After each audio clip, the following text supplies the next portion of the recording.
તમારી સેલરી દર મહિને આવે છે, પણ બચત કેમ નથી થતી? કારણ સિમ્પલ છે. તમે પહેલા સ્પેન્ડ કરો છો, પછી સેવ. એક્ઝામ્પલ: સેલરી આવી, શોપિંગ, ફૂડ, EMI અને છેલ્લે બચ્યું તો સેવ. આ સૌથી મોટી ભૂલ છે.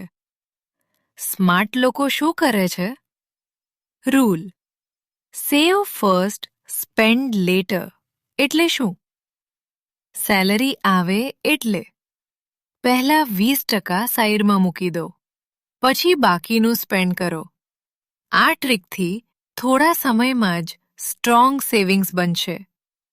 યાદ રાખજો, ઇન્કમ મોટી હોવી જરૂરી નથી, હેબિટ મોટી હોવી જોઈએ.